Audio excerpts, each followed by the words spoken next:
বেশ কিছুদিন ধরে ছাদে আসাটাই ছেড়ে দিয়েছি জানেন। যখন ছাদে আসি তখন অনেকজন থাকে, বিভিন্ন বাসার বিভিন্ন মহিলা থাকে, এক একটা মূর্খ জ্ঞানী। তো তাদের রাজনীতিক আলাপের কারণে ছাদে যাওয়াটাই এখন মুশকিল লাগে, কারণ কোন সময় কোন শব্দ মুখ দিয়ে হয়তো বের হয়ে যায়। কারণ আমিও তো মানুষ, যুক্তিতর্ক আমার ভিতরেও আছে। সেজন্য এখন মানুষজন যখন থাকে ছাদে একটু কম আসার চেষ্টা করি। এখন আসছি হচ্ছে পুশির লিটার বক্সটার বালিগুলা ভিজে গিয়েছে, ব্যালকনিতে পানি ঢুকে ওটা শুকাত দিয়েছি এবং পুশিকে একটু ঘোরানোর জন্য নিয়ে আসছি। ও ছাদে আসতে পছন্দ করে, কারণ বাসার ভিতরে যেহেতু টাইলস, ও চুলকাইতে পারে না। ও চুলকানোর মতো যে জিনিসটা দ্বারা যে বিক্রি করে ওটা এখনও কিনি নাই, অর্ডার দিব। খুঁজে পেয়েছি, আমরিন খুঁজে খুঁজে বের করেছে। ছাদে কিছু কাপড় শুকাত দিয়েছি, পুশির লিটার বক্সটা দিয়েছি, একটু বসে আছি। কি সুন্দর ফুল হয়েছে, আপনাদের সাথে শেয়ার করলাম সব পর্তুলিকা। এই মাংসগুলো হচ্ছে পুশির জন্য আনা। আমার পুশি হচ্ছে মাংস ছাড়া কিছুই খেতে চায় না। আমার এত বেশি খারাপ লাগে, মানে বাচ্চাগুলোর মতোই কেন বিড়ালটা হলো। ওকে যখন এনেছিলাম বাসায় তখন কিছু খাচ্ছিল না দেখে ওকে আমি ফার্স্ট মুরগির মাংস দিয়ে শুরু করেছি। যে ওটা খাওয়া শুরু করলো, এখন অন্য কিছু তাকে খাওয়াইতে পারি না। দরবিন আব্বু বহদ্দারাট গেলেই পুষির জন্য এই মাংসগুলা কিনে নিয়ে আসে, আর আবাসিক থেকে তো গোটা মুরগি কেনা হয়। আমাদের সাথে রান্না করলেও ও খায়, আর এটা ওকে আলাদাভাবে রান্না করে দিই, একটু পেঁয়াজ হালকা মশলা দিয়ে ওকে রান্না করে দিই। সে এটার থেকে কিন্তু আমরা যে মশলা ভরপুর দিয়ে রান্না করি ওটা খেতে বেশি পছন্দ করে, তবে সেটা নাকি বিড়ালের জন্য ভালো হয় না। তো মাংস বসিয়ে দিয়েছি পুষির জন্য, সেটার ভিডিও করা হয় নাই। এখানে ওর খিদা লেগেছিল, ছাদ থেকে আসার পরে একদম হা হু করতেছে, সেজন্য ওকে একটু পাউরুটি খাওয়াচ্ছি। পাউরুটির পরে একটু ওকে দুধ দিব।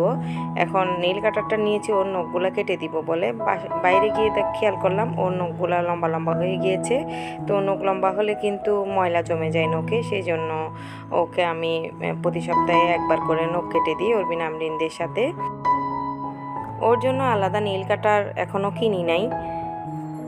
শরীর চুলকানোর যে জিনিসটা ওটার সাথে একসাথে অর্ডার করব। আগে একবার করেছিলাম, ভুলে ওরা আমাকে দেয় নাই ওর গলার বেল্ট এবং নীল কাটার।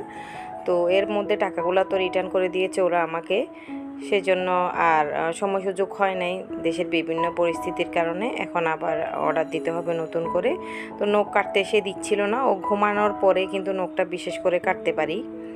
এখন একটু দুধ খাইয়ে দিলাম, নখ তো কাটতে দিলই না, 3টা শুধু নখ কাটতে পেরেছি, পরে বাকিগুলা কাটতে হবে। অনেক দিন ধরে অরবিনদেরকে সাঁতার কাটানোর জন্য নিয়ে যাই না। আমরা বাড়িতে গেলে প্রায় সময় কিন্তু মসজিদের পুকুরে সাঁতার কাটে, আপনারা দেখেছেন।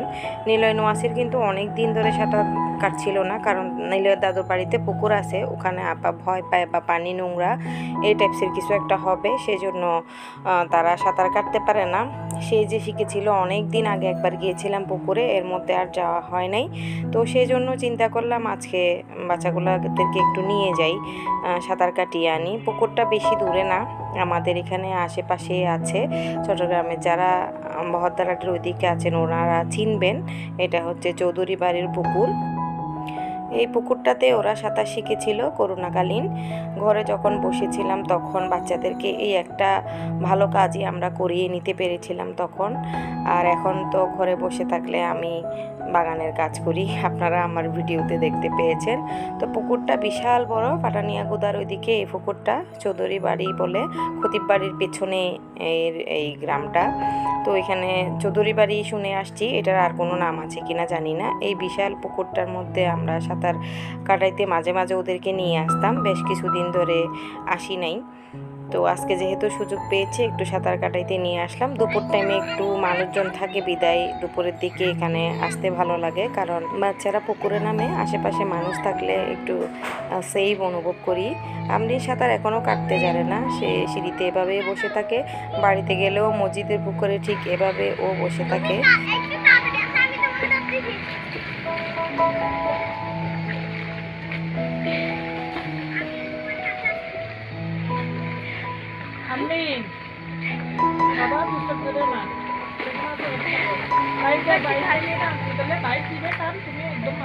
অরবিন বেশি দূরে যায় না, না বোর্ড থাকলেও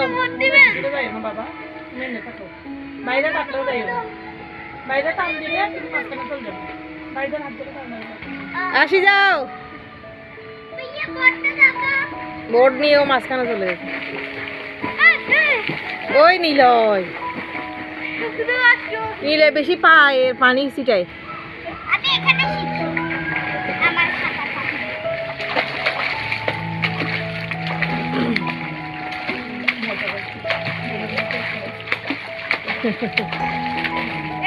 বুঝাই দিচ্ছে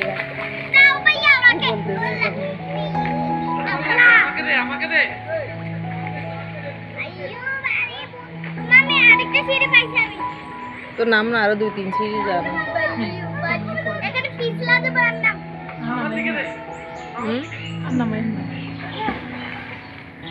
আমি আছি তো আমার মন চাই নামতে